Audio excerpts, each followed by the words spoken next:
Voix du silence. Première édition.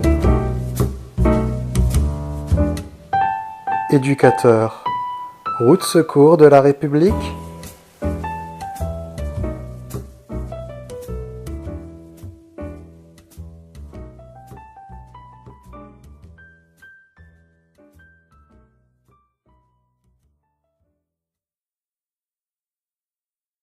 Donc bonjour, on se retrouve aujourd'hui pour la première édition des Voix du Silence.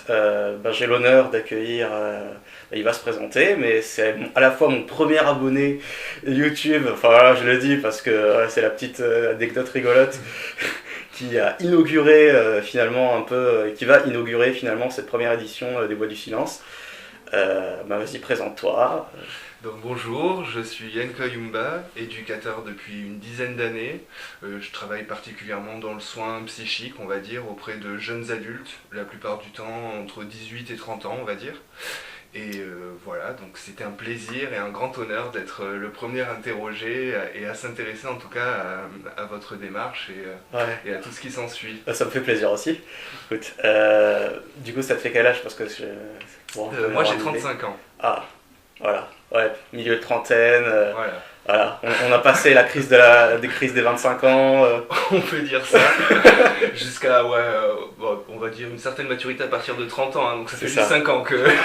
C'est ça, c'est ça. Ah, ça dépend, hein. On n'est pas tous égaux là-dessus, on n'est pas tous égaux.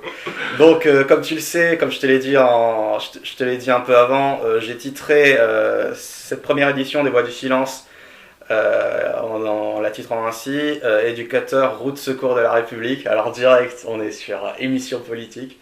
Voilà, émission politique, France 2, etc. Léa Salamé, on la salue. Et du coup, je le précise d'emblée, j'avais dit dans mon audio de présentation que j'allais improviser totalement.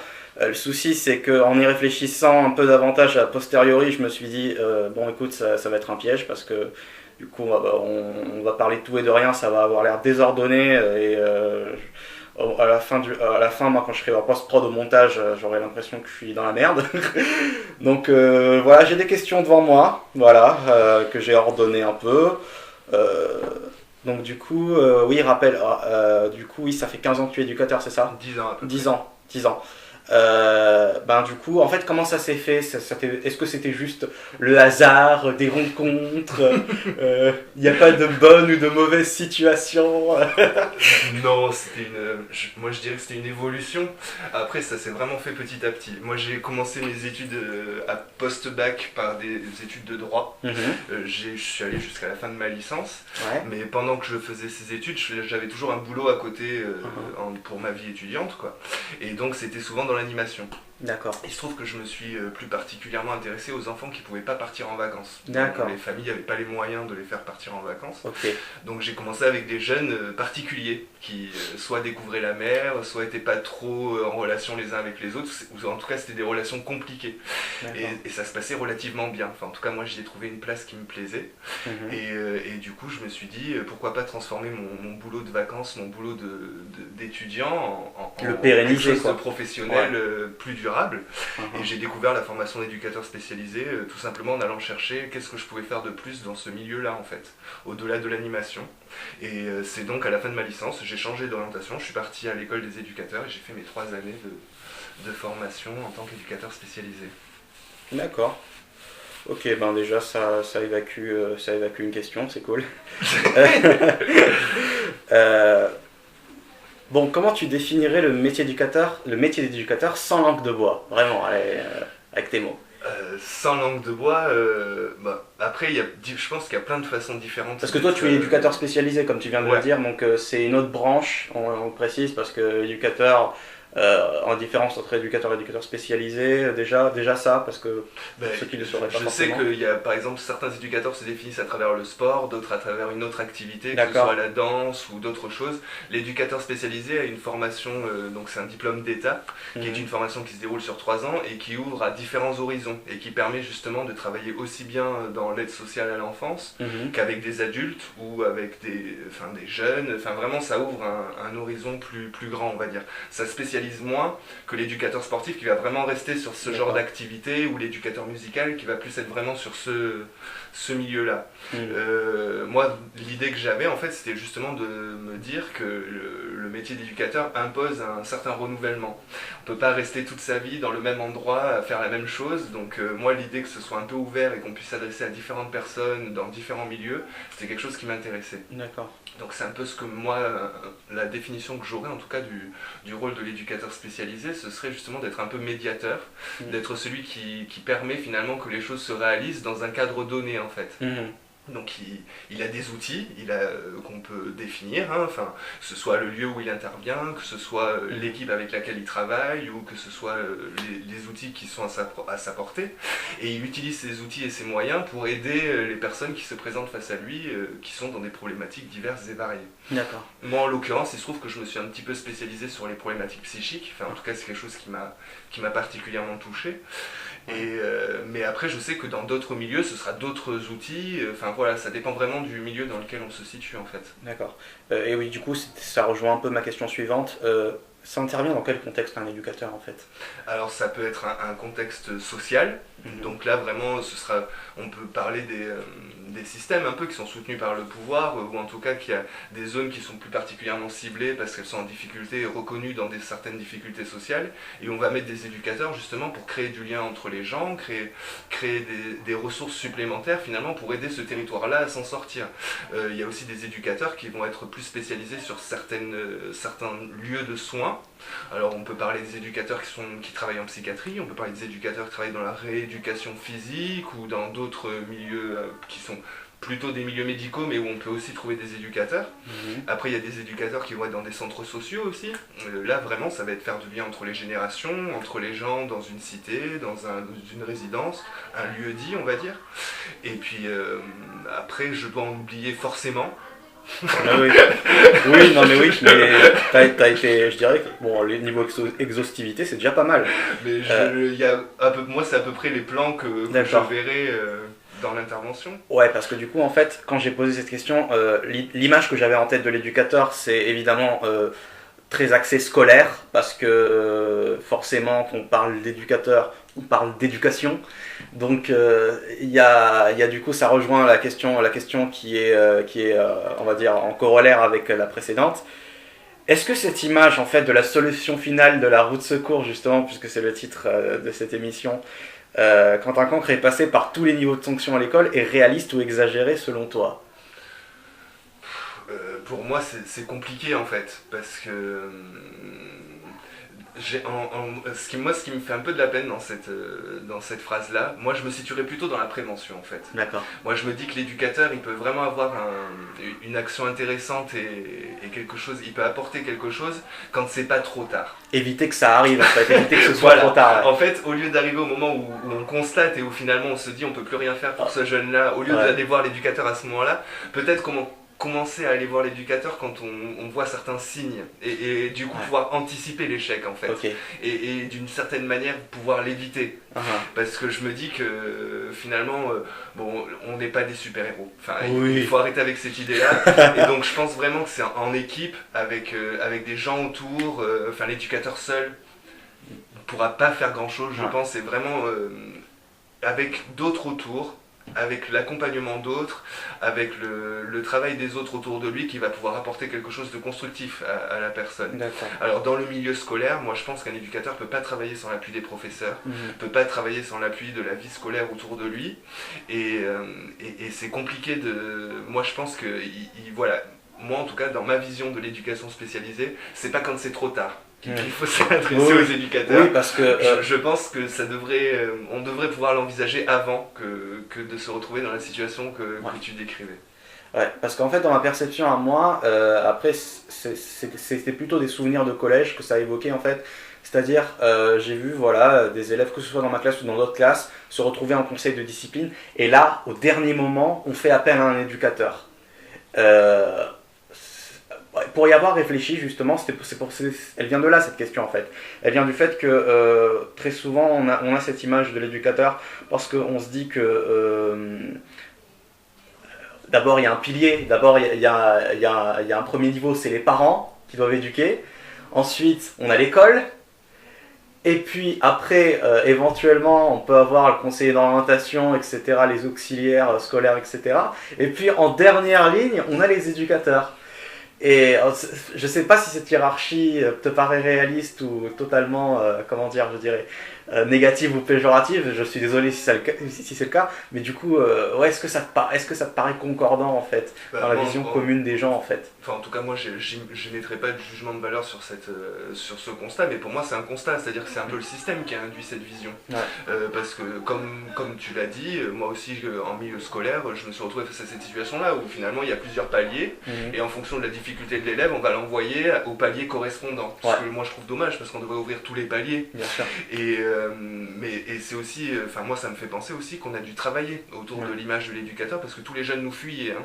Quand vous êtes le dernier recours, ou que ça veut dire que quand on voit un éducateur, c'est qu'on ne pourra jamais s'en sortir, c'est qu'on en est au niveau où c'est foutu. Forcément, les jeunes, ils veulent plus voir les éducateurs. Hein. Donc il a fallu un petit peu casser cette image.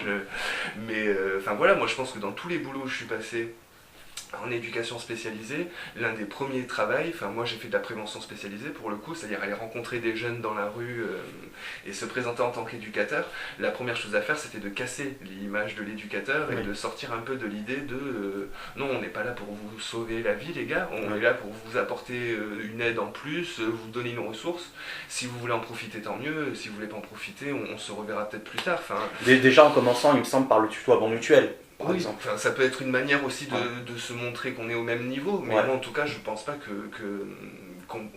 en tout cas je pense pas que ce soit une présentation qui soit favorable finalement à ce qu'il y ait une relation qui se mette en place et à ce qu'il puisse y avoir une aide et un échange. Bien sûr. Après si on parle vraiment des clichés, des stéréotypes, c'est vraiment pour les déconstruire, hein, c'est dans cet objectif là, parce que évidemment que je suis pas là pour dire moi je vais te poser un cliché, je vais pas te dire ah oui donc c'est totalement vrai, les éducateurs c'est la dernière roue du carrosse, il n'y a plus rien à faire, etc. Quand il n'y a plus rien à faire. Oui, parce que c'est aussi, parce que oui, c'était un peu cette idée aussi du jeune qui a l'impression qu'il va devoir faire des travaux d'intérêt général, qui se retrouve avec un éducateur qui se dit, bah merde, en fait, il va devoir m'éduquer, entre guillemets, donc et cette idée aussi, oui, parce que justement, plutôt on parlait des différents paliers, et toi, ce que tu as l'air de me dire, c'est que tu aimerais bien qu'il y ait une espèce de perméabilité, en fait, entre les différents paliers. Moi, ce que j'essaye de mettre en pratique tous les jours dans mon travail au quotidien, et du coup ce qui est un peu ma façon de voir les choses, on peut dire, c'est que la communication est hyper importante. Et que je pense qu'on peut trouver des solutions à partir du moment où ces différents paliers déjà discutent entre eux, et que la parole est libre, mais aussi qu'on puisse les consulter en fonction de ses besoins. Et pas du coup, on sortirait de l'idée de gravité ou de l'idée d'évaluation de la gravité de ce que vit l'élève, et on lui proposerait plutôt tout un panel de solutions dans lequel il pourra aller piocher en fait, ce qui lui paraît le plus cohérent, là où il a été le plus en confiance, ou là où il s'est senti le mieux, et où finalement il irait chercher ce qui pourrait l'aider dans un moment précis. Parce que moi je pense que la vie scolaire elle est faite de déséquilibre, elle est faite de choses qui, une année va bien se passer, l'année d'après ce qui ne veut pas dire que l'année d'après va forcément bien se passer aussi. Donc je pense qu'il faut qu'on puisse avoir recours à ces services-là, ou en tout cas à ces aides-là, à différents moments de sa scolarité, d'une manière un peu plus libre et libérée que c'est fait de nos jours en fait. Et que je pense que c'est un peu à l'élève aussi d'être au centre des choses qu'il sollicite. Au lieu que ce soit une injonction du milieu scolaire, plutôt que ce soit l'élève qui puisse un petit peu dire je sens que je suis un peu en difficulté là-dessus, peut-être que je pourrais aller consulter, peut-être que je pourrais aller poser la question à tel ou à autre tel, un peu comme ce qu'on a envisagé ici sur ce lieu de travail que je pratique au quotidien qui est le Passe Mirail, est un lieu qui s'adresse aux jeunes, mais c'est jamais nous qui allons les chercher les jeunes, c'est les jeunes qui viennent nous voir et qui nous posent des questions. Oui d'ailleurs, parce que pour les auditeurs qui ne comprendraient pas de quoi on parle, Passe Mirail c'est un lieu d'accueil pour les jeunes de 18 à 25 ans, qui ont généralement comme dénominateur commun d'être en souffrance psychique, peu importe sa nature, et qui viennent chercher via différents médiateurs, que ce soit psychologues, animateurs, éducateurs, etc., qui cherchent à se libérer de leurs paroles, de sortir de leur isolement. Et du coup, en parlant d'isolement, parce que j'insiste beaucoup sur cette question de différents paliers, pour en revenir à ça, On a souvent l'impression aussi que, quand je dis on, c'est évidemment impersonnel, on a souvent l'impression que justement ces différents paliers, les parents, les profs, les auxiliaires de vie scolaire et les éducateurs sont un peu tous isolés dans leur coin et que ils n'arrêtent pas de se lancer la balle, mais de manière un peu, je dirais un peu colérique et je dirais intolérante vis-à-vis de l'autre. C'est-à-dire que un coup c'est la faute de ci, un coup c'est la faute de lui, un coup c'est la faute d'elle. Alors que, comme tu le disais très bien, ce qu'il faudrait, si je comprends bien, c'est un peu plus de communication. Mais ce qu'on constate très souvent, en tout cas moi c'est ce que j'ai eu l'impression d'observer dans mon parcours scolaire, c'est que les parents s'en prennent aux profs, les profs vont s'en prendre soit à leur hiérarchie, soit à leurs collègues, soit à leurs collègues, les auxiliaires de vie scolaire vont s'en prendre aux profs, les éducateurs ils sont totalement, je dirais sidérés, ils savent pas quoi faire. Ils sont presque paralysés. Du coup, est-ce que t'as pas l'impression, là je me fais un petit peu pessimiste, mais est-ce que t'as pas l'impression que finalement l'éducateur c'est un peu toujours celui qui va devoir récupérer les pots cassés? Mais malheureusement, c'est un peu à ça que le système tend un peu vers ça. C'est-à-dire que c'est vrai que quand on sait pas gérer certaines situations en milieu scolaire, étant donné les moyens, étant donné le nombre d'élèves qu'on a à gérer, étant donné le nombre de classes qu'il y a à gérer, la solution de facilité, c'est d'exclure celui qui fonctionne pas finalement et de se dire bon bah celui-là on peut pas le gérer, on l'envoie dans un lieu un petit peu à part, fermé avec des éducateurs et c'est là-bas qu'ils vont pouvoir le gérer. Ben, c'est vrai que moi je pense que c'est le système qui est défaillant. Parce que on dit, pour pouvoir communiquer, pour que finalement il y ait des passerelles entre les uns et les autres, il faut qu'on ait les moyens de communiquer. Donc il leur faudrait des espaces de réunion, il leur faudrait des moments consacrés à ça, où finalement on se voit, que ce soit une fois par semaine, une fois toutes les 2 semaines, pour pouvoir parler justement des situations qui posent problème et pouvoir partager les moyens qu'on peut mettre en commun pour résoudre ces situations. Mais je pense qu'à partir du moment où on se pose en concurrent, où on veut être celui qui résout la situation par rapport aux autres, où on préfère se déresponsabiliser et dire c'est de la faute de l'autre, finalement c'est pas de ma faute, donc j'ai pas à me remettre en question, je pense que c'est là qu'on arrive dans des dynamiques qui vont pas forcément dans le bien commun, en tout cas dans le sens du bien commun, mais qui vont plutôt dans des choses assez personnelles. C'est là que ça me gêne un peu aussi. Vraiment, je pense que c'est un problème de moyens. À partir du moment où on a les moyens de se voir et on a les moyens de travailler ensemble, je pense qu'on rentre dans des dynamiques différentes. D'accord. Après, ça, c'est aussi une vision assez personnelle de ce milieu-là. Mais de ce que j'en vois et quand je compare avec ma pratique, pour le coup, dans le milieu associatif, j'ai l'impression qu'on a plus pris conscience de ça.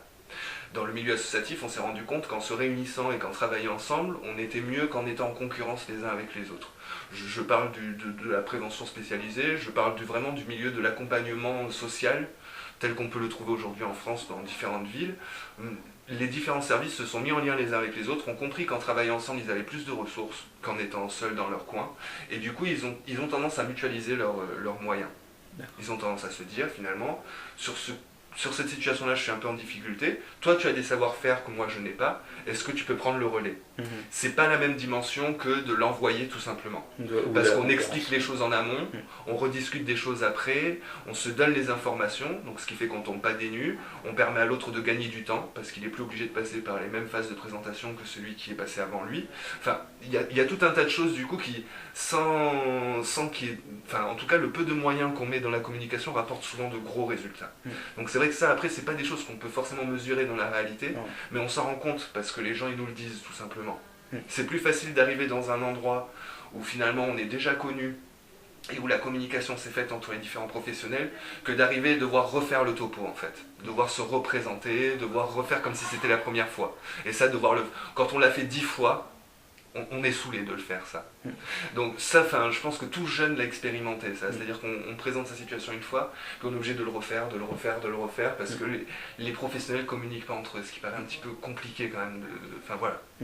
Donc bon, je pense que c'est plein de choses, il y a sûrement d'autres facteurs qui rentrent en ligne de compte. Moi, le premier facteur, celui qui me paraît le plus évident, c'est d'abord se donner les moyens de communiquer les uns avec les autres et travailler dans un sens commun.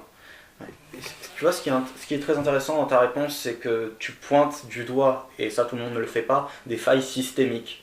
C'est-à-dire que tu dis clairement qu'il y a un système, des institutions qui sont en cause, et ça, tu vois, typiquement, dans le discours gouvernemental et politique de communicants, etc., bon, on connaît un peu tout ce monde-là, on a souvent l'impression que va falloir s'en prendre aux gens eux-mêmes, en fait, aux éducateurs eux-mêmes. Ils vont devoir changer de mentalité, ils vont devoir être un peu plus positifs, mettre de côté leurs aigreurs, arrêter de tout le temps demander plus de moyens alors qu'il n'y a plus d'argent dans les caisses de l'État.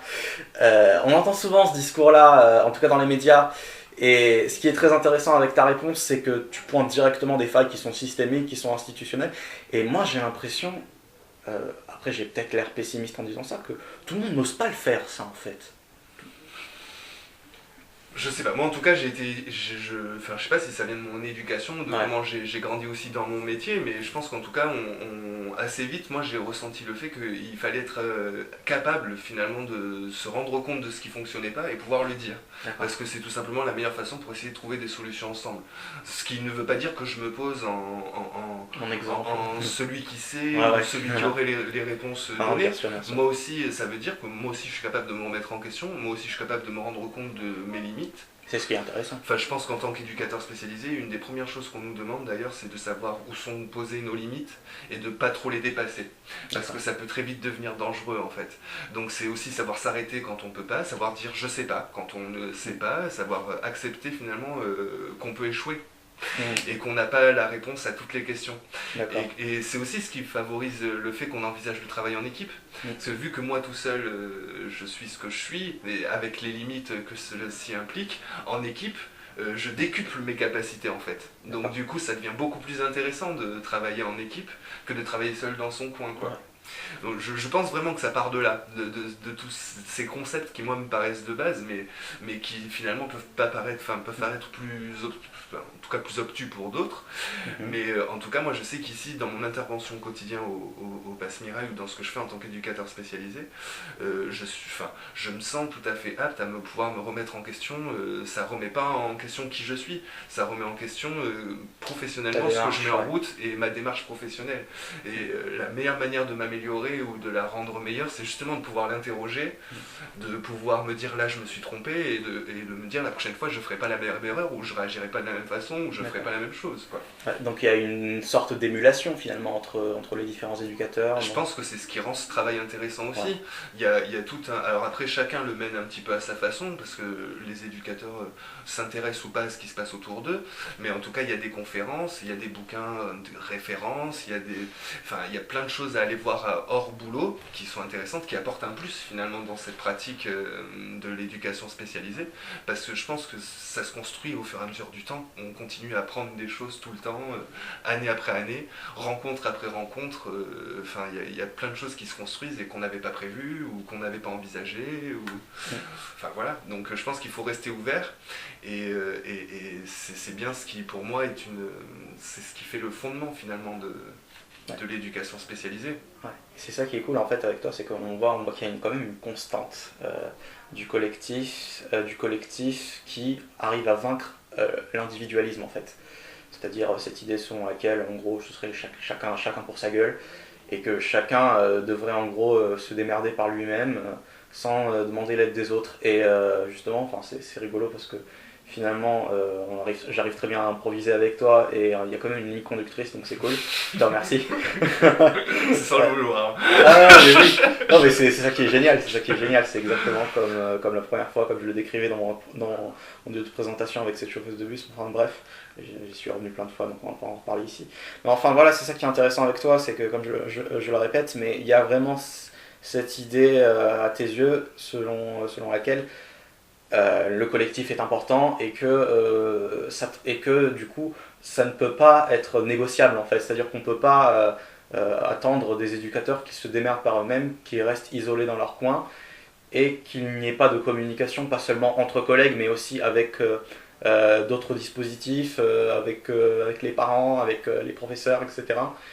Et je dois dire que c'est quand même un discours qui tranche beaucoup avec cette impression en général, sans même parler du milieu éducateur, mais cette impression sociétale ambiante qui voudrait que chacun ne pense qu'à lui-même et que finalement on serait tous un petit peu devenus des sales égoïstes de merde. Et c'est ce qui est très intéressant, c'est que après, je sais pas si c'est le métier ou ton vécu qui va faire que tu vas avoir cette vision-là.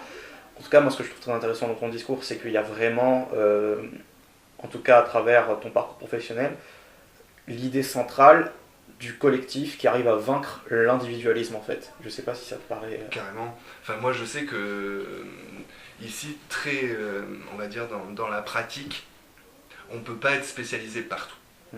Et moi, je peux pas savoir, j'ai un petit savoir-faire avec les jeunes qui sont en difficulté psychique, mais je vais être complètement naze par rapport aux jeunes qui sont en difficulté par rapport aux toxiques, qui sont en difficulté par rapport à d'autres problématiques que je peux être amené à rencontrer ici et qui ont le droit au même accueil que les autres, mais moi, j'ai pas les mêmes savoirs.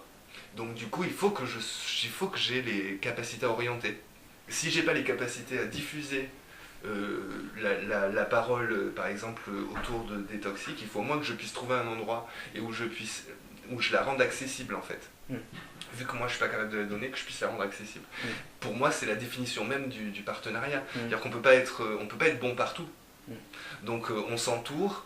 Et on essaye de trouver ailleurs des capacités à surpasser, en tout cas à dépasser nos difficultés et à dépasser nos manquements en fait. D'accord. Mais en tant qu'être humain, voilà, il y a forcément des choses qu'on ne sait pas, on ne pourra pas tout savoir, donc je pense que ça implique, et c'est une condition, on peut dire, sine qua non pour moi, pour bien faire son boulot en tant qu'éducateur spécialisé, d'être en lien avec les autres. D'accord. Et oui, du coup la question que je me pose en fait c'est que est-ce que tu as des retours du coup quand tu réorientes un jeune, est-ce que tu as des retours positifs ou négatifs? Oui, alors déjà le jeune en soi qui va venir nous dire comment ça s'est passé, est-ce que j'ai eu un bon feeling à l'endroit où vous m'avez orienté ou pas, est-ce que ça s'est bien passé, est-ce que j'ai été bien accueilli. Moi du coup ça va être des éléments qui vont permettre de reprendre ça avec les professionnels avec qui on travaille en lien, et du coup de leur dire tiens, ce jour-là, ce jeune-là, il s'est pas senti super bien accueilli. Ou tiens, ce jour-là, ce jeune-là, ça s'est super bien passé, il a senti un super bon accueil. Pour le coup, mon collègue, ça va aussi lui permettre de peut-être se remettre un petit peu en question et revoir, tiens, ce jour-là, qu'est-ce qui s'est passé pour que ce jeune-là ne se sente pas bien accueilli. J'attends la même chose de mon collègue en face. Le jour où lui va m'orienter quelqu'un et que ce jeune-là va lui dire il s'est senti mal accueilli au Passe-Mirail, que moi, ça va me permettre de me remettre en question qu'est-ce qui s'est passé cet après-midi-là pour que ce jeune-là se sente mal accueilli. Enfin voilà, du coup on progresse en fait. C'est une progression mutuelle et puis dans ce lien que je vais pouvoir construire avec mon collègue qui travaille ailleurs, lui va pouvoir aussi me renvoyer tiens ce jeune là il est venu une fois, je lui ai donné les infos, bon finalement je ne l'ai pas revu après donc peut-être que ça lui a suffi, ou je l'ai revu plusieurs fois après, ça s'est très bien passé, un suivi s'est organisé, enfin voilà, moi du coup ça va aussi me permettre d'avoir un petit regard sur comment ça se passe pour ces jeunes là, et si, c'est aussi la meilleure façon de se rendre compte. On voit, tiens, ça fait 10 jeunes qui sont passés, il y en a 9, ils sont venus une fois, ils sont jamais revenus. Il y a peut-être un truc qui fonctionne pas. Peut-être qu'il est temps qu'on s'interroge ensemble sur ce que tu proposes et comment on peut le modifier pour que ça soit plus attrayant ou pas. Des simples petites remises en question qui, si on n'a pas le regard de l'extérieur, si on a la tête dans le guidon, on peut pas des fois se prendre le temps de réfléchir et de se dire tiens, là on est en train de rater quelque chose. Souvent c'est quelqu'un d'extérieur qui va nous permettre d'avoir ce petit regard là sur nous-mêmes et de pouvoir se dire tiens, là, ça fait 10 fois que je tente le truc, ça passe pas, peut-être qu'il faut que je fasse différemment en fait. D'accord. Mais là, est-ce que tu parles de Passe-Mirail en l'occurrence ou du travail ou les deux? Tous les lieux où j'ai travaillé, j'ai été amené à orienter ou à recevoir des jeunes qui étaient orientés par d'autres. D'accord. Enfin, en tout cas, c'est quelque chose qui, dans l'éducation spécialisée, est assez fréquent en fait. Les jeunes, souvent dans les lieux de prise en charge des jeunes, c'est des lieux qui sont à durée limitée. Donc on est forcément amené à travailler soit une orientation en amont, soit une orientation après la prise en charge. D'accord. Ouais, après moi, j'ai un petit peu, parce que là on continue vraiment en partant de mes impressions, et c'est ça qui est intéressant dans notre discussion, que le problème surtout c'est que, comme on semblait le voir un peu tout à l'heure, c'est que un jeune, quand tu lui dis éducateur, il sait pas ce que ça veut dire. Il sait pas à quoi ça correspond, c'est totalement abstrait pour lui en fait. Et du coup, j'ai l'impression que cette abstraction fait que, malheureusement, et c'est ce qu'on disait un peu tout à l'heure, quand on en vient à tu devrais voir un éducateur parce que tel couille est arrivé, on le ressent directement plus comme une punition parce qu'on n'a aucune idée de ce qui nous attend, enfin, en tant que jeune. Et ça, du coup, est-ce que vraiment est-ce que vraiment, bon, déjà, ça te paraît tangible, etc. Et comment tu expliques cette absence de, je dirais peut-être, cette absence de communication vis-à-vis du métier d'éducateur qu'on a dans la vie de tous les jours chez les gens ordinaires qui finalement ont une idée très très approximative de ce qu'est le métier d'éducateur, c'est-à-dire que finalement, à travers les clichés que j'ai cités plus tôt, qui sont mine de rien très péjoratifs quand même, mais c'est pas très sympa, c'est pas très sympa. Comment tu expliques en fait cette absence de communication au sens un petit peu marketing du terme vis-à-vis du métier d'éducateur? Comment tu expliques cette inculture, cette absence de connaissance du métier d'éducateur chez les gens ordinaires en fait? Bon, je pense que ça vient d'une culture professionnelle, hein. Enfin, vraiment, ça part du début comment ça a été créé les éducateurs spécialisés. Bon, il faut savoir que la plupart des structures où travaillent les éducateurs spécialisés, à la base, avant que ce soit repris par les systèmes d'État, c'était des choses très religieuses. Donc c'était caché, hein. Enfin, on montrait surtout pas ce qui se passait dans ces lieux-là, surtout quand ça concerne la prise en charge de ce qu'on appelait à l'époque les indigents, c'est-à-dire ceux qui ne correspondent pas au modèle typique de la société. C'était à eux que s'adressaient finalement ces services-là où il y avait des éducateurs, donc c'était des lieux où on n'entrait pas. La caméra n'entrait pas, les journalistes n'entraient pas, enfin tout ce qui a à voir avec les médias n'entrait pas parce que c'était des lieux où il fallait cacher en fait ce qui s'y passait. On commence à s'y intéresser finalement après les années 60, enfin dans ce moment-là, après la Seconde Guerre mondiale, ça se développe de plus en plus. À partir des années 60-80, on commence vraiment à voir quelque chose de ce qui se passe dans ces services-là, parce que voilà, parce qu'il y a des histoires de mauvais traitements qui sortent dans les médias, et des choses qui font que finalement les gens s'intéressent à ce qui se passe dans ces milieux-là. Et du coup, la profession d'éducateur prend un petit peu le devant. En tout cas, on crée des centres pour les former. Déjà, c'est une avancée déjà. Et il y a un petit peu une culture qui émerge de l'éducation spécialisée. Ceci dit, ça n'empêche pas que jusqu'à très récemment, moi je dirais même jusqu'aux années 90, il y a certains endroits où on ne laissait pas rentrer les journalistes. Moi je pense aux hôpitaux psychiatriques, je pense aux centres de soins psychiatriques extérieurs, où on ne faisait pas rentrer les médias, où les photos ne sortaient pas, où tout ce qui se passait à l'intérieur restait à l'intérieur. Et avec une idée de méfiance quand même, ou de attention, on pourrait mal penser de ce qu'on fait. Aujourd'hui, je trouve qu'il y a quelque chose qui a bougé sur cette idée-là quand même. Les centres se sont ouverts, se sont démocratisés. On a beaucoup de choses, que ce soit dans le répertoire des services, dans l'ouverture, parce que les gens, pour qu'ils sachent aussi que c'est ce qui existe, ouais, ce qu'on peut leur proposer dans différents milieux, que ce soit pour les jeunes, par rapport à certaines maladies, par rapport à certains handicaps, voilà, que les choses soient un petit peu plus ouvertes. Je pense que les choses se sont clarifiées, tout simplement, et que les éducateurs sont sortis d'une culture du secret aussi. On a eu envie de montrer ce qu'ils font, pour qu'on puisse les valoriser aussi, et pour qu'on puisse tout simplement leur donner une certaine reconnaissance qui n'existait pas jusque-là. Donc je pense que ça, c'est des choses qui bougent petit à petit, ça prend du temps, je pense que ça prend énormément de temps, mais petit à petit, on voit de plus en plus de choses. Je pense qu'aussi les pouvoirs publics ont compris que c'était pas forcément péjoratif de parler de ce qui se passait dans les lieux de soins, et que c'était aussi quelque chose qui pouvait être exemplaire, hein. La France a un système de santé qui, au-delà de tout ce qu'on peut en dire, est plutôt en avance par rapport à d'autres, et donc je pense que mettre en avant certains lieux de soins, mettre en avant certaines pratiques qui sont vraiment de l'ordre du soin, et du soin pensé positivement, et autant pour l'usager, le patient, le jeune, que pour le soignant. Il y a vraiment des choses à mettre en avant et à promouvoir, et à côté de ça, il y a aussi des choses à bannir et à ne plus jamais refaire. Et je pense que c'est en allant voir et en se rendant compte de ce qui se passe, qu'on peut aussi porter une évaluation là-dessus et choisir ce qu'on garde et ce qu'on garde pas. Donc je pense que, comme tu disais, ça évolue petit à petit. Je pense qu'il y a encore beaucoup de routes à faire. Il y a encore beaucoup de choses à faire évoluer, encore beaucoup de portes à ouvrir, beaucoup d'armoires, de KGB à aller chercher au fond. Mais il y a un pas qui est fait dans ce sens-là. Et je pense que c'est plutôt positif. Donc moi, je resterai plutôt sur l'aspect positif, avec l'idée que ça continue et que les éducateurs continuent à être au centre de ces démarches et ouvrent la porte au maximum. Parce qu'ils n'ont rien à cacher, vraiment. Je ne vois pas trop ce qu'ils cachaient avant. Mais que voilà, que le mouvement s'intensifie, que le mouvement continue dans ce sens-là, parce que c'est vraiment pour moi quelque chose de très positif qui permet d'améliorer les pratiques, autant des soignants, et qui permet aussi de sortir des histoires de discrimination des soignés. Enfin, moi je pense vraiment que c'est en faisant la promotion et en mettant en avant les choses qu'elles deviennent après, qu'elles s'inscrivent finalement dans l'espace public et qu'on sort des ah non toi t'es différent donc on veut pas te voir. Enfin, moi je pense vraiment que c'est ça qui va nous permettre d'en sortir. D'accord. Ben, du coup, on va revenir un petit peu aux questions un peu plus dans le tas, parce que, mine de rien, tu t'exprimes plutôt très bien, donc j'ai pas grand-chose à dire, t'anticipes énormément sur énormément de points que j'ai notés. Non, mais Je suis désolé. Non, c'est un compliment, ça me rend la vie beaucoup plus facile. Bah du coup, t'es pas obligé d'être très précis, mais est-ce que ça paie bien l'éducateur?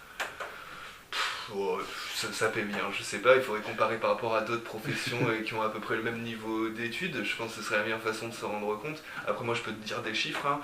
En commençant ma carrière, donc les premières années, je devais être autour de 1000 € de salaire. Juste près du SMIC. Voilà, pas très loin. Et puis au fur et à mesure des années, donc on a une augmentation de notre taux salarial, chaque année on gagne en ancienneté. Là je suis autour de 1700. D'accord.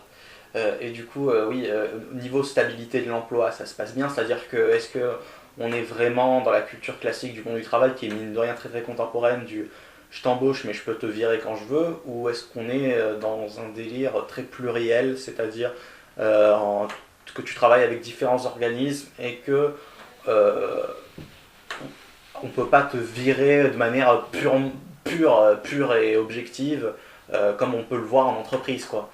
Alors, un éducateur qui se rendrait coupable d'une faute grave serait autant menacé que n'importe quel autre professionnel en entreprise qui commettrait une faute grave. Enfin, ce serait la même chose.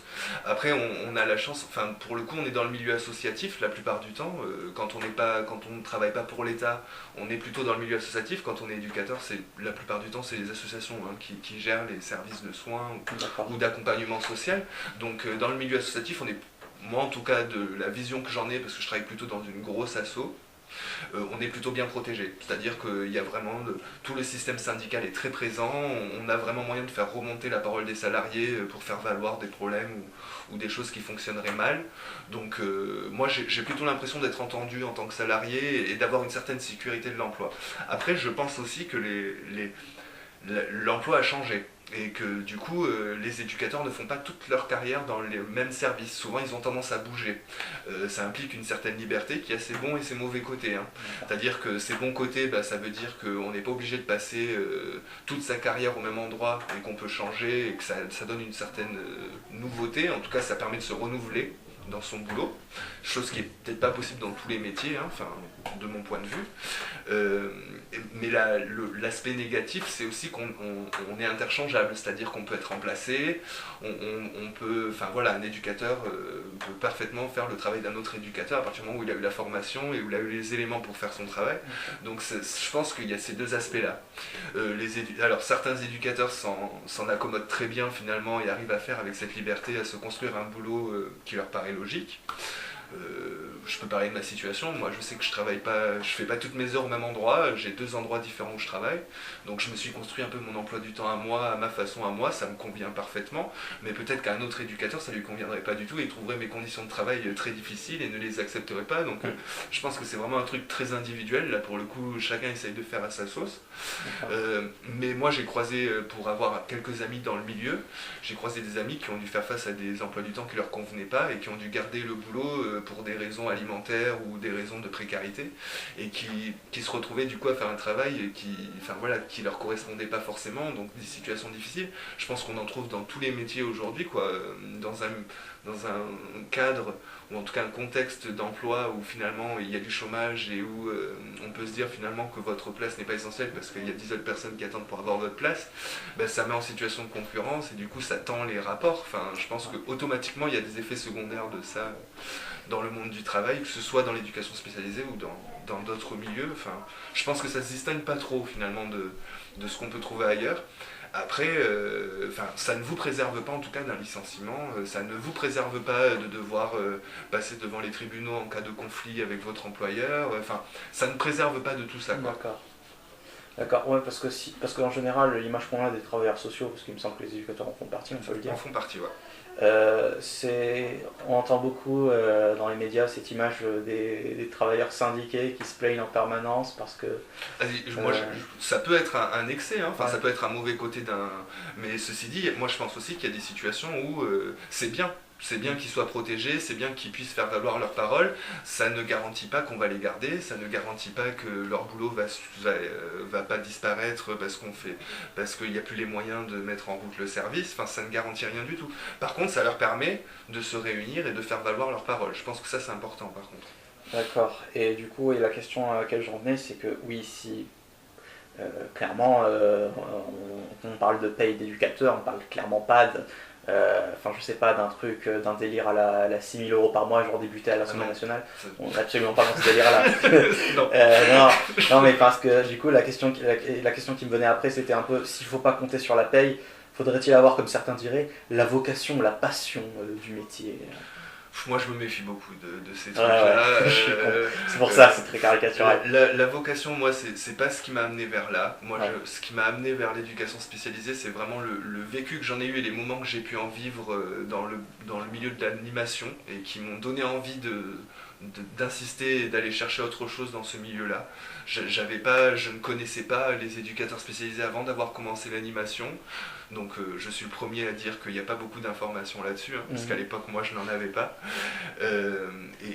Donc, ce que je veux dire par là, c'est que certains vont... Souvent, quand on arrive à... Enfin, c'est compliqué, on va dire. On peut avoir une vocation, on peut avoir quelque chose qui nous a touché particulièrement, ça ne garantit pas qu'on sera un bon éducateur, en fait. Ouais. Donc je pense que ce qui est important, c'est les principes de base, les limites, savoir un petit peu ce qu'on met dans la relation, être un petit peu conscient de ce qu'on fait par rapport à l'autre. Je pense que ça implique tout ça. Le travail en équipe aide beaucoup là-dessus aussi. D'accord. Le fait de ne pas être tout seul, d'avoir des gens autour qui peuvent dire tiens, c'était bizarre ce que tu as fait là, ou tiens, j'étais pas d'accord avec toi quand tu as dit ça. Ça permet de se remettre en question, ça permet de remettre les choses un petit peu en équilibre et voilà, et de pouvoir se remettre un petit peu dans le circuit. Parce que quand on est tout seul, comme on disait tout à l'heure, des fois c'est difficile de réfléchir sur moi-même et de soi-même et de pouvoir se poser les bonnes questions, c'est pas toujours évident, je pense. Ah ouais. Et bon, du coup, on en vient à des questions un peu plus générales. Est-ce que tu as des moments où tu as l'impression que ton métier est futile, que ça n'en vaut pas la peine, et donc où tu bosses, non pas par plaisir, par automatisme, quelque chose s'étant banalisé au fil des années, voilà. Et du coup, oui, ça me faisait un peu penser à ce que tu disais tout à l'heure sur tes potes qui bossaient parce qu'il fallait bien bouffer, parce que finalement ils s'enfermaient dans une forme de précariat.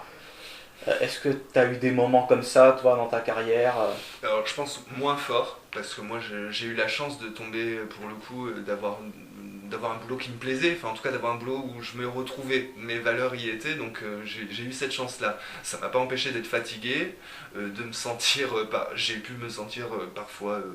perdre espoir tout simplement parce qu'une situation je m'en sortais pas ou traité comme de la merde ou une situation où je pensais avoir trouvé la solution, je me prenais pour un super-héros et finalement ça a échoué, hein. Enfin, ouais. faut être clair, des fois on échoue et voilà. Et on n'a pas trop d'explications sur le pourquoi ou le comment, ou quand on trouve l'explication, c'est beaucoup plus tard finalement. Ouais. Donc je pense qu'il faut être très humble par rapport à tout ça. Faut pas trop se monter des films parce que souvent on est déçu. Et donc je pense que j'ai eu des moments comme ça, des moments de grosse fatigue, on va dire, où j'ai pu ressentir ce sentiment-là, mais en tout cas jamais assez fort pour que ça remette en question ce que je faisais dans mon travail en fait. D'accord. Assez fort pour que je puisse me remettre en question une situation ou comment j'avais réagi par rapport à une situation ou dans un contexte donné, mais pas assez fort pour que je mette en question tout ce que j'avais mis en place jusque-là. Pas au point où un jour tu te réveilles, voilà, il faut bosser, t'as la boule au ventre parce que... Ça, je l'ai encore jamais vécu, on va dire. J'ai eu la chance de ne pas encore avoir à le vivre. J'espère que j'aurai la lucidité d'arrêter le jour où je me poserai cette question-là, en fait. Bon, du coup, à l'inverse, justement, quels sont les moments qui te font dire que tu as une certaine utilité sociale et que tu participes positivement à la société, d'une certaine manière ? tous les jours. Je crois que des moments comme ça, enfin, je sais pas, j'ai la chance d'en vivre un petit peu tous les jours parce que bon, quand on accompagne des jeunes au quotidien, bah, c'est des petites choses qui peuvent ne pas avoir grande signification pour les autres, mais qui finalement ont beaucoup de sens pour nous. Que ce soit j'ai passé un bon week-end pour quelqu'un qu'on accompagne depuis un certain temps et qui n'avait pas l'habitude de passer des bons week-ends. Des fois, ça peut être simplement j'ai passé une bonne nuit. Des fois, ça peut être simplement j'ai passé un bon moment.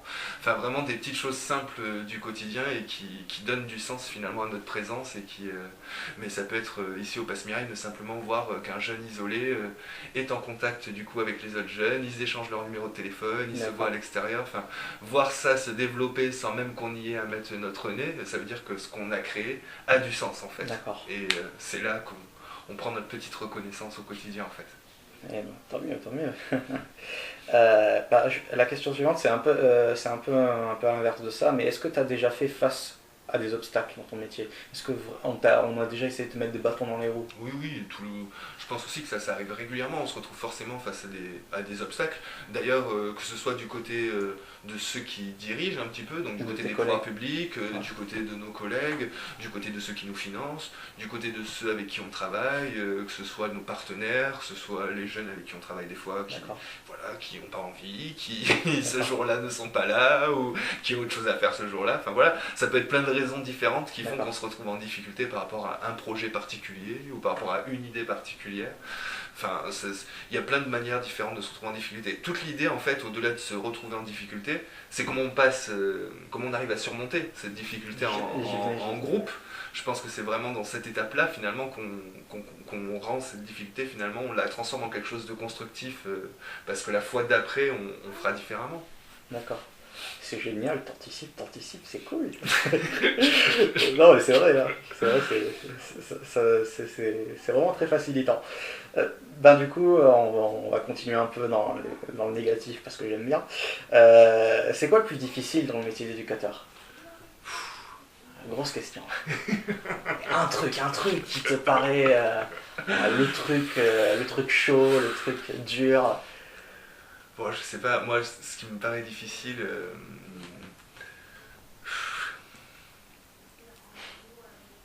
c'est difficile parce que des fois on aimerait, je sais pas trop, ça demande réflexion cette question.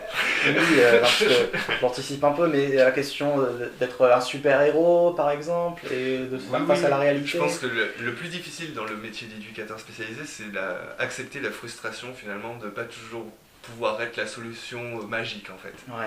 C'est-à-dire que quand on reçoit un jeune, finalement, que ce soit dans l'urgence ou pas d'ailleurs, mais si dans le contexte de l'urgence par exemple, on reçoit un jeune qui a un problème donné à un moment donné et qu'on n'a pas les moyens finalement de résoudre ce problème parce que c'est pas à nous de le faire ou parce que c'est pas là que ça devrait se passer.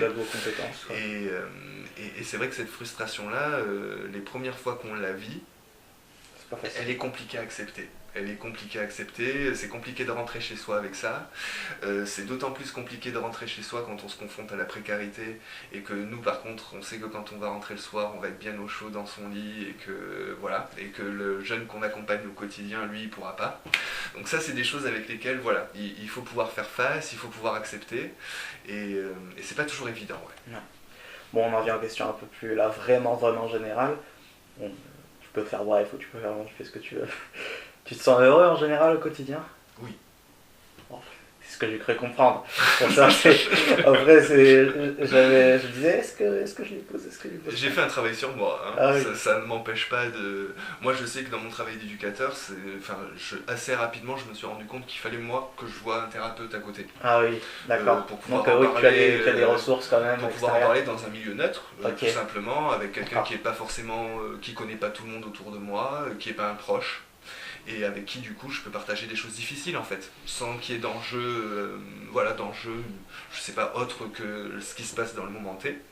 Et du coup ça m'aide beaucoup, à moi en tant que professionnel pouvoir me remettre en question aussi et pouvoir m'interroger sur ce qui me gêne. Et aussi accepter que tu vas mal quand ça va pas. Voilà.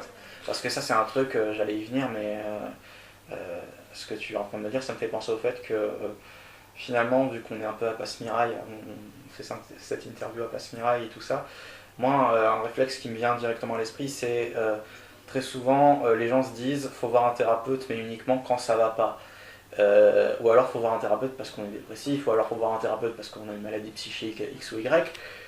Toi, moi ce que je vois de toi en fait, c'est que tu t'en sers comme une ressource et non pas comme quelque chose qui servirait à, je dirais, à psychiatriser ta situation, Moi, c'est à... vraiment, je le vois comme le meilleur moyen de me poser les bonnes questions. Ouais. Vraiment, je ne vais pas forcément chercher moi à guérir quelque chose de moi-même. Par contre, je vais chercher quelqu'un qui va m'aider à m'interroger sur ce que je fais et du coup à me donner une autre vision que la mienne de base. D'accord. Et du coup qui va me permettre après d'élaborer et d'avancer sur ces sujets-là. Ce qui suppose une ouverture, de toute façon. Moi, vraiment, j'ai du mal à envisager le travail que je fais autrement. Ouais. Après, je sais que je connais d'autres éducateurs qui ne ressentent pas forcément ce Besoin besoin hermétique, ouais. d'aller voir un spécialiste et qui finalement vont le faire quand ils vont se sentir en difficulté. Moi, c'est vrai que moi, assez rapidement, quand j'ai commencé à faire ce boulot-là, je dirais dans les premiers mois, je me suis dit, tiens, là, il y a un truc que je peux pas parler avec mes proches, je peux pas parler avec mes potes, je suis un peu en difficulté pour en parler avec mes collègues. Peut-être qu'il faudrait que j'ai un autre endroit où je puisse en parler tranquillement, Ouais. parce que ça parle de moi quand même, et que j'ai pas envie de le garder pour moi. D'accord. Et du coup, la question que j'allais me poser, mais ça continuera après, parce qu'on va parler du jour de repos et des vacances, mais est-ce que tu aurais des conseils à donner aux gens qui sont toujours un peu indécis sur la question d'aller voir un thérapeute et qui se disent oui, mais après soit du côté du psychiatre on va me bourrer de médicaments, soit du côté, parce qu'on est à Passimira et du coup c'est pile dans le sujet, qui vont se dire oh là là, ça va donner beaucoup trop de visibilité à mes problèmes alors que moi tout va bien dans ma vie, alors ce qui est toujours faux, on ne va jamais totalement bien. C'est-à-dire que c'est une question de gestion de soi, d'équilibre fragile, etc.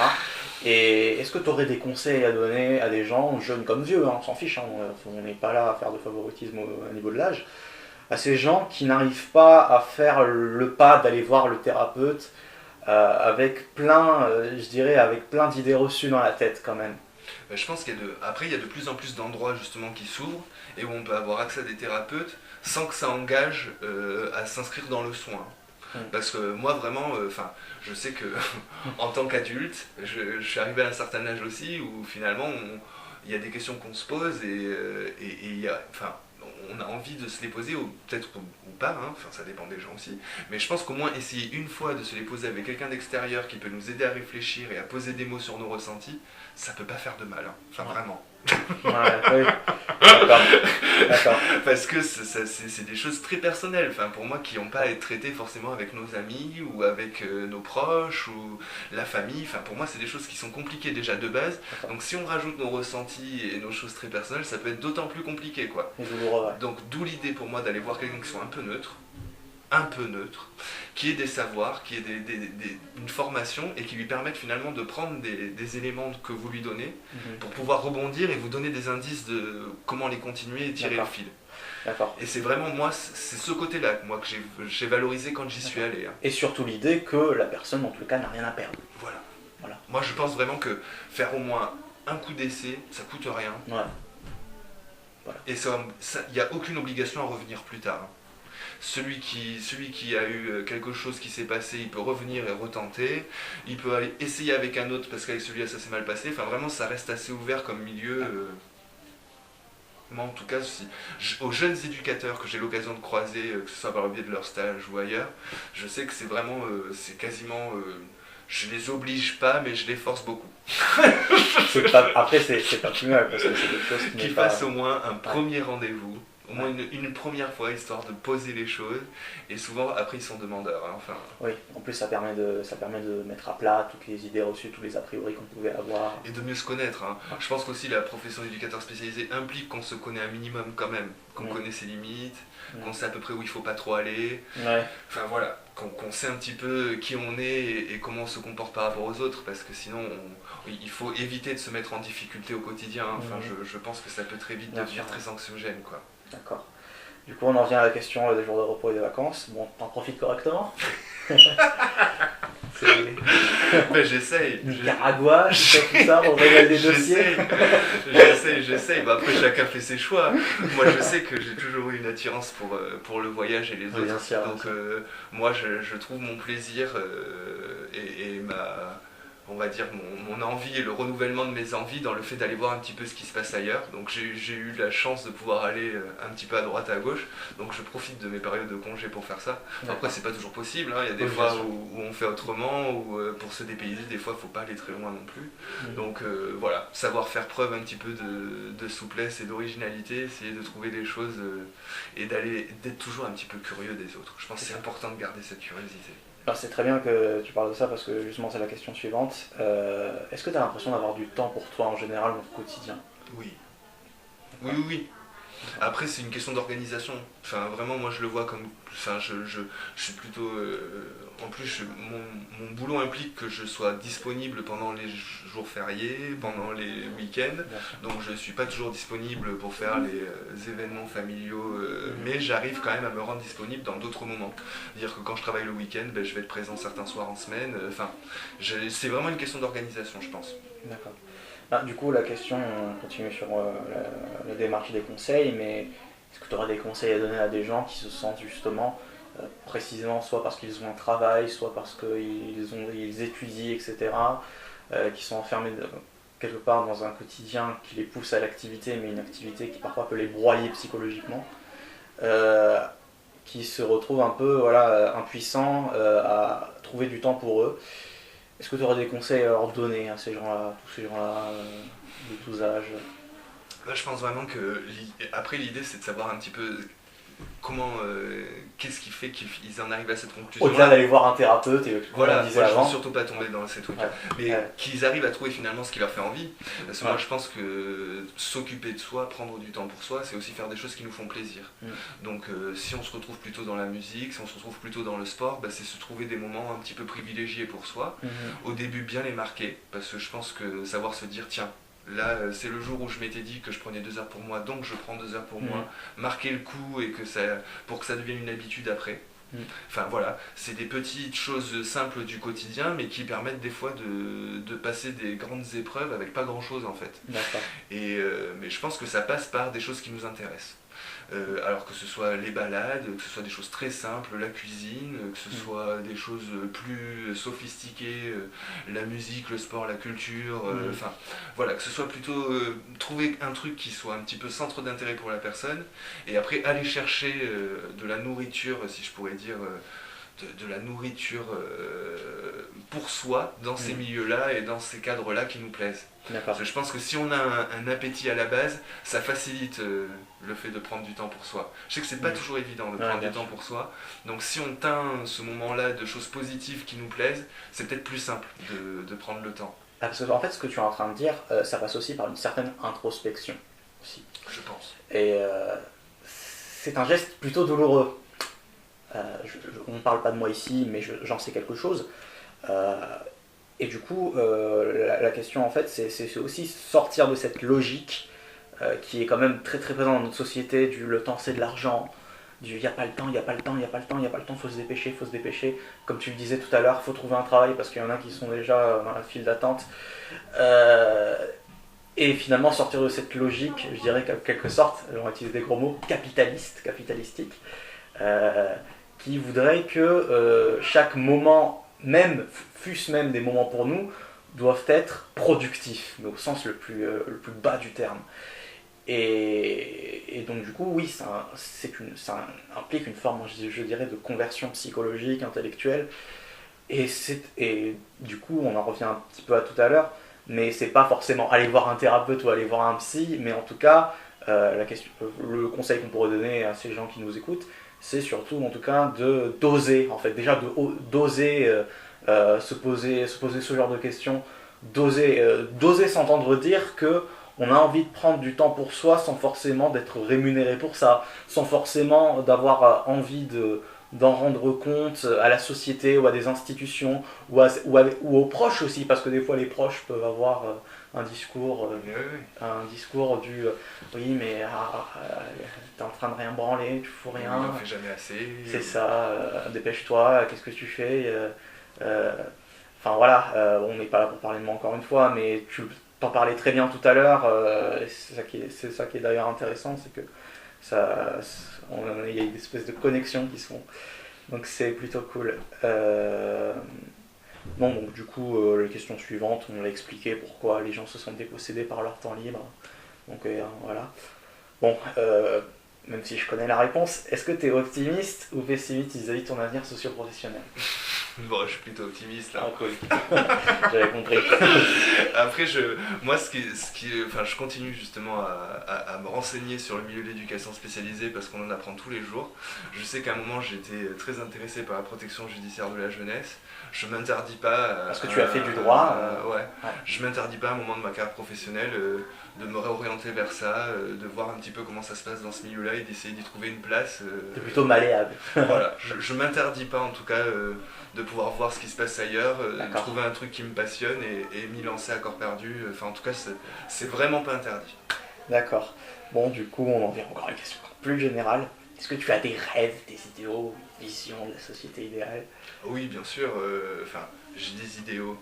J'ai des choses qui fonctionnent aujourd'hui telles quelles, mais que je voudrais qu'elles fonctionnent différemment. Oui.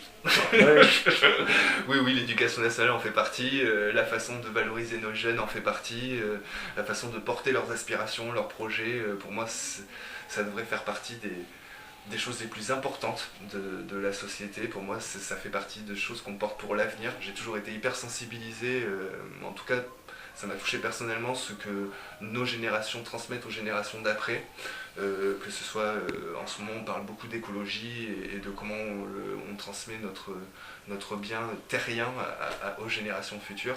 Moi je pense aussi à tout l'aspect social, culturel, professionnel. Moi j'ai vu des chiffres, la France reste un des pays où il y a le plus de start-up finalement, où les jeunes ont des projets qui foisonnent, l'auto-entrepreneuriat, des projets par milliers, qui pourraient être portés par plein de façons différentes. Les idées françaises et les innovations françaises sont portées dans tous les salons à l'étranger, que ce soit aux États-Unis ou ailleurs. On est très reconnus là-dedans et pourtant on a du mal à se valoriser entre nous finalement, je trouve. On a du mal à ce qu'il y ait une transmission entre les générations, que les anciens puissent financer les jeunes et que finalement il y ait quelque chose qui se passe entre générations. Un lien générationnel, moi c'est ça un petit peu qui me manque dans notre société d'aujourd'hui finalement. D'accord. Et ça résonne un peu avec ce que tu disais sur le collectif qui arrive à vaincre l'individualisme.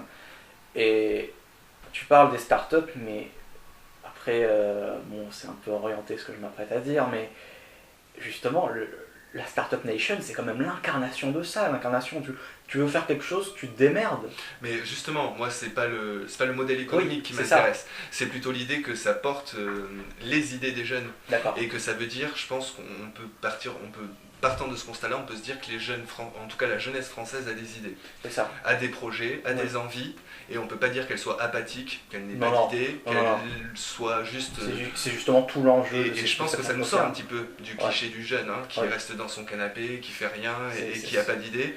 Moi je pense que quand je parle des startups, c'est de ça que je parle. Je parle pas du modèle économique qui est pas forcément ce que mon idée, mais je parle vraiment du signifiant derrière. Moi je parle vraiment des jeunes que je peux rencontrer au quotidien et qui ont plein d'idées, qui sont pleins de projets, mais qui ne trouvent pas forcément les interlocuteurs, et qui ne trouvent pas les moyens, souvent qui ne trouvent pas les entreprises pour faire leur stage, qui ne trouvent pas les employeurs pour faire leur formation rémunérée, qui ne trouvent pas les financeurs pour mettre en place leurs projets. Parce que c'est tout le problème de la start-up finalement, parce que bon, on va pas faire d'économie ici, mais le problème de la start-up, c'est que l'idée, c'est tu montes ton entreprise, tu te débrouilles, et on crée une génération, j'ai l'impression, de jeunes qui sont totalement dépossédés en fait, pas seulement des outils de communication, parce que c'est tout le paradoxe en fait de notre époque ultra numérisée, ultra axée sur les nouvelles technologies, c'est que en même temps, on a l'impression que les jeunes se maîtrisent en fait ces outils-là, Facebook, Twitter, LinkedIn, qu'on veut la jouer ultra professionnelle, mais en même temps, moi j'ai l'impression, après c'est peut-être qu'une impression, mais qui sont un peu dépossédés justement par ces nouvelles technologies, précisément parce qu'ils ont l'impression de les maîtriser et précisément parce qu'ils ont l'impression d'en être les maîtres. Et que du coup, ça, c'est dans la même droite lignée de la start-up en fait, parce que la start-up, c'est l'idée de l'initiative du jeune. Enfin, je veux dire, on va pas trop en parler, mais notre président, on est quand même une très belle incarnation, Macron, une très belle incarnation de l'idée de la start-up Nation.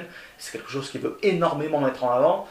cette idée de l'individu qui finalement peut faire les choses par lui-même et autosuffisant, alors que non. Enfin, je veux dire, et en plus, c'est ça qui est très très intéressant avec ton témoignage, c'est que en tout cas, tu valorises et tu mets énormément en avant le contraire, en fait, que il ne peut pas y avoir d'individualité sans collectif.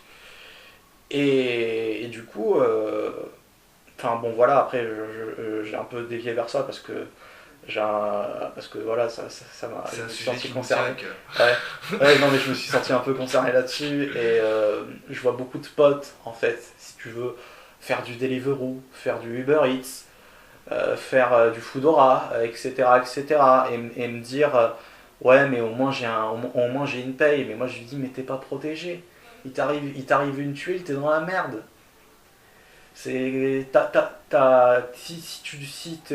t'as des problèmes, si tu rencontres des conflictualités avec d'autres livreurs, etc., ou si tout simplement t'as envie de faire entendre ta voix, t'as aucun interlocuteur. Il n'y a pas de possibilité de se syndiquer, il n'y a pas de Oui, possibilité c'est de. compliqué. Enfin, je veux dire, et c'est un peu ça, quoi. Et du coup, pour revenir au sujet principal, euh, est-ce que tu rencontres justement ce type de jeunes qui se retrouvent à faire ce genre de métier ultra précaire et comment tu essayes de refléter un peu sa situation s'il a un discours quand même très très aliéné, je pourrais dire, où, où en fait ce qui compte c'est pas tant le job en question mais la paye derrière, même si elle paraît même, je dirais, à la limite de l'indécence, quoi, vu à quel point c'est rien du tout, quoi, très souvent.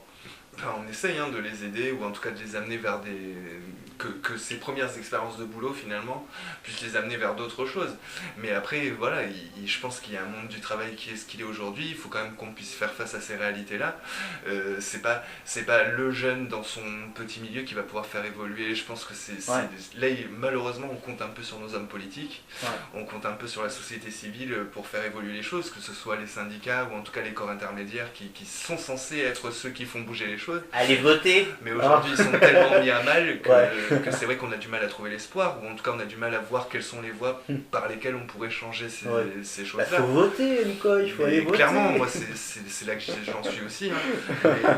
Mais c'est vrai que des fois c'est un peu décourageant. C'est un peu décourageant de voir certaines situations Ouais. et on se dit qu'il n'y a pas beaucoup de façons de s'en sortir, ou en tout cas la porte de sortie n'est pas évidente à trouver, et que c'est vrai que pour ces jeunes-là on se pose beaucoup de questions pour l'avenir. Ouais. Et que je pense qu'on n'a pas forcément de réponse à toutes ces questions, et que c'est aussi dans notre capacité à pouvoir nous impliquer dans ces sujets-là, À tirer la et sonnette à d'alarme. pouvoir faire avancer les choses, faire ces constats, et que ces constats puissent donner lieu à des réponses, que les choses vont bouger. Enfin, je pense qu'il ne faut pas attendre des autres. Ouais. Il faut les faire bouger à notre échelle, chacun dans son petit milieu chez lui, ou en tout cas dans son quartier, dans son milieu à lui, va pouvoir un petit peu faire évoluer les choses. Mais oui, je pense que notre époque est inquiétante, dans le sens où elle va pas forcément dans le sens de mieux vivre ensemble. Ouais. C'est compliqué, on a d'autres intérêts en jeu Quoi qu'ils en disent, qui viennent se mettre un petit peu en conflit les uns avec les autres. Je pense qu'on est vraiment à un tournant majeur, et que c'est un peu aussi à nous de nous impliquer pour que les choses partent dans la bonne direction et pas dans la mauvaise. Mais ne pas se laisser tomber dans la passivité, quoi. Je pense, Ouais. parce que si la passivité, malheureusement, on parlait tout à l'heure des notions autour du capitalisme et tout ça, le capitalisme il sera jamais passif, lui. Et donc si nous on est passif face aux effets secondaires ou à ce qui est mis en place autour de ces nouveaux systèmes De domination, l'ubérisation, de manipulation, ou en bien tout sûr. cas que le travail en tout cas, le monde du travail est moins soumis aux règles du monde du travail, finalement, le salarié est moins protégé. Tout ça, c'est des choses il va falloir ne pas être trop passif par rapport à tout ça, parce que je pense que les grandes multinationales et les entreprises, face à notre passivité, elles hésiteront pas longtemps, quoi. Ah, c'est clair, on va en profiter. Donc oui, je pense qu'il y a il y a politiquement quelque chose à changer, et dans notre implication à chacun dans cet espace politique, si on veut préserver certains de nos droits, il va falloir y aller. Donc du coup, ouais, après, ça m'a l'air d'être ouvertement le cas, mais est-ce que tu te dirais, te sens-tu, on va dire, engagé politiquement ? J'ai du mal à concevoir ma citoyenneté sans engagement, en fait. Ouais. Donc je me considère comme engagé. Je considère aussi certainement que je pourrais en faire plus que ce que je fais. Non, mais c'est très bien. Je me le hein, dis au ce que tu quotidien. dis, Mais en tout cas, moi, en tant que citoyen, j'ai du mal à m'envisager. Enfin, on a des devoirs en tant que citoyen, on a aussi des droits, on a des devoirs. Et je pense que celui de pouvoir se positionner et s'informer assez pour pouvoir donner son avis fait partie des devoirs du citoyen, je pense. D'accord. Bon, du coup, ce qui est sympa, c'est que ça me permet d'anticiper sur les réponses que tu pourras donner sur la prochaine question, parce que j'imagine que c'est pas le cas, mais on a souvent cette idée que la masse est conne, que la foule est conne, et toi tu te positionnes comment par rapport à ça? J'ai du mal avec ça aussi. Ce cynisme un peu, ouais. Moi, je pense, bien sûr, il y a des phénomènes de groupe. Moi, pour le coup, dans ma formation d'éducateur spécialisé, j'ai été amené à étudier les dynamiques de groupe, les dynamiques de foule. Il y a plein de chercheurs et de sociologues qui se sont penchés là-dessus et qui ont pu ressortir des traits, des comportements, des choses communes à tout ça. Par contre, je pense que dans notre société d'aujourd'hui, avec les formations que l'on a, avec le socle théorique et le socle de la société telle qu'il est aujourd'hui, on est obligé de prendre position. On ne peut pas rester neutre. Oui, en gros, tu affirmes une espèce de refus de l'apathie politique. Moi, j'y crois pas trop à ça. Et donc c'est pour ça. Alors certains disent que quand ils... Enfin, j'ai pas envie de... C'est mon avis. Vas-y. Mais certains disent que le vote blanc peut être une position, ce que j'entends tout à fait. Je pense aussi qu'il ne faut pas trop se cacher derrière ça non plus, quoi. Et que tant que celui-ci ne sera pas reconnu, on ne peut pas considérer que c'est une manière de voter. Voilà. Bien parlé, ça me plaît ça. Du coup, est-ce qu'il y a des sujets sur lesquels tu voudrais revenir? Je crois que j'ai à peu près tout dit. En tout cas, j'ai rien qui me vient comme ça, mais... Bon, est-ce que ça t'a plu, tout ça? Ouais, je trouvais ça intéressant. Oh, c'est sympa. Les questions étaient intéressantes. En tout cas, ça m'a obligé à aller fouiller. Ah oui, c'est un peu le but quand même. C'est le but, hein. Bon, du coup, là c'est la question un petit peu plus personnelle. Est-ce que tu sais pourquoi j'ai décidé de monter ce projet Les Voix du Silence? Est-ce que tu vois un peu plus clair à travers cet entretien? En tout cas, je vois à peu près les questions qu'on se pose quand on entame un projet comme ça et qu'on a envie d'en parler, et je vois où est-ce qu'on a envie de faire bouger un petit peu les lignes, quoi. Ouais, parce que je vais parler. Là c'est l'instant où je reprends la parole, on va dire en quelque sorte, même si je l'ai déjà prise un peu, et d'ailleurs je suis un peu désolé parce que je voulais avant tout que ce soit toi qui parle, mais... Non, il n'y a pas de souci. C'est comme ça, parce que j'adore parler, hein, comme tout le monde le sait. c'est un petit peu mon problème. Moi, j'ai décidé de monter ce projet des Voix de Silence parce que ce que tu as dit sur l'apathie politique, je suis à 100% d'accord avec toi, en fait. J'en ai marre, moi, d'entendre que dans les médias, à droite, à gauche, dans ma famille, dans mon entourage, etc., que la politique, ça intéresse pas les gens. Parce que, en fait, moi, je pense que le problème originel, il se situe pas chez les gens, mais dans la définition des termes du débat. C'est-à-dire que quand on réduit la politique à des affaires de col blanc, de costard-cravate, de gens qui viennent des écoles les plus prestigieuses de notre pays et qui sont des technocrates, évidemment que ça va faire chier les gens, mais évidemment que ça va les saouler, parce que ça les concerne pas. Pensée printemps, mais ça concerne qui, pensée printemps? Enfin, je veux dire, ou les discours politiques, etc. Et même, peu importe que ce soit des gens qui se situent à gauche comme la France Insoumise, ou à droite comme chez les Républicains, moi j'en ai plus que marre en fait de cette réduction de la politique, de ce que moi j'appelle le fait politique, à des affaires purement spectaculaires, médiatiques. Je dirais même on est sur du people des fois par moment. Regardez Brigitte Macron, elle a refait son petit relooking, elle a changé la vaisselle de l'Elysée à 500 000 balles, c'est génial. Voilà, moi je veux vraiment montrer, et c'est ça qui est génial, et c'est pour ça que cette inauguration est splendide, c'est que tu en es une très bonne incarnation, et c'est un compliment que je te fais. Cette incarnation du fait que ce refus de l'apathie politique, ce refus du tous pourris, ce refus du... Parce que c'est finalement ça aussi qui très souvent fait que des gens comme mes parents, tu vois, par exemple, vont s'enfermer dans une espèce d'apathie politique et en même temps, paradoxalement, vont tenir un discours très très pro-vote parce que voter c'est important, mais quand tu vas essayer de leur faire dire pourquoi c'est important, ils vont pas avoir les arguments parce que tu comprends très vite, et c'était un peu une discussion que j'avais plutôt en bas, mais tu comprends très vite qu'il y a des automatismes, qu'il y a qu'il y a des réponses automatiques, et qu'il n'y a pas de réflexion. Oui, oui. Qu'il n'y a pas de réflexion. Et... C'est compliqué. Hein. Ah oui, mais oui, je sais. Et du coup, moi, ce projet des voix du silence, c'est vraiment ça. C'est vraiment ce que tu as très bien su retranscrire. Cette idée que, ben déjà, moi, je veux un moment aussi, c'est-à-dire que moi, je réfléchis beaucoup sur, tu le sais, sur tout ce qui est politique, etc., fait de société. Mais à un moment, moi, j'en ai eu marre. Et j'ai décidé, voilà, de me bouger les fesses.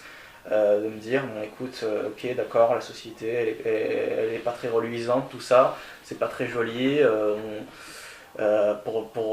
je parle vraiment en mon nom, mais je ne pense pas qu'on soit en démocratie, voilà. Je suis pas allé voter hier, moi, aux élections européennes, j'ai pondu un texte à ce sujet d'ailleurs.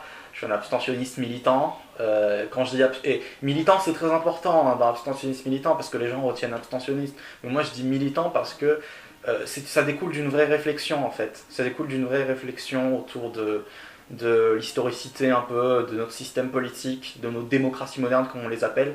Enfin voilà, j'ai développé sur d'autres textes et on le fera peut-être avec d'autres entretiens. Ou alors, et c'est ce que j'allais te dire, est-ce que ça te tirait toi de refaire d'autres entretiens, qu'on aille aller voir d'autres sujets qu'on n'a pas forcément pu approfondir parce qu'on n'a pas 4 heures non plus. Oui, oui, en plus, on a dépassé. Ah oui, on a dépassé l'heure largement. Mais c'est génial, c'est génial. C'est avec plaisir, au contraire. C'est génial. Moi, ça me fait super plaisir. Tout ce qui va dans le sens, de toute façon, de partager un moment ensemble, de pouvoir parler de certains sujets et de pouvoir partager des idées, moi, ça m'intéressera, quoi. Mais c'est cool parce que du coup, moi, ce qui me fait énormément plaisir dans ton discours, c'est qu'il y a vraiment quelque chose qui est optimiste mais dans le bon sens du terme, c'est-à-dire que c'est pas l'optimisme à la pensée printemps, les beaux jours qui viennent, vous inquiétez pas, tu sais, les discours ultra creux politiques, etc., qui nous expliquent alors qu'il y a énormément de paramètres écologiques qui sont très inquiétants, que le capitalisme, que le productivisme, que le consumérisme, tout ça c'est viable. C'est encore viable du moment qu'on fait des COP 21, du moment qu'on fait du greenwashing, de l'éolienne, des panneaux solaires. Mais en plus, pour la petite histoire, Europe Écologie Les Verts sont 3e aux élections européennes. J'ai vu ça. Ils sont 3e. J'ai vu ça hier soir. Et ce qui est assez symptomatique de ça, c'est l'écologie dans le sens purement marketing, etc. Bon, bref, il y aurait énormément de choses à développer. Mais du coup, est-ce que tu aurais un mot de la fin ? À la prochaine. Ouais. Mais on se refera ça, on se refait ça quand tu veux. À la prochaine. C'était super, hein, c'était super. J'ai un peu divagué sur la fin parce qu'on parlait un peu de moi et quand on parle de moi, on divague toujours, hein, c'est obligatoire. Du coup, je vais te remercier. Parce que Merci à toi. C'était cool. Avec plaisir. Du coup, pour ça, je m'adresse à nos auditeurs, mais voilà, du coup, j'espère que ça vous aura plu, j'espère que t'as passé un bon moment. On se retrouve pour un prochain entretien des Voix du Silence. À vous les studios.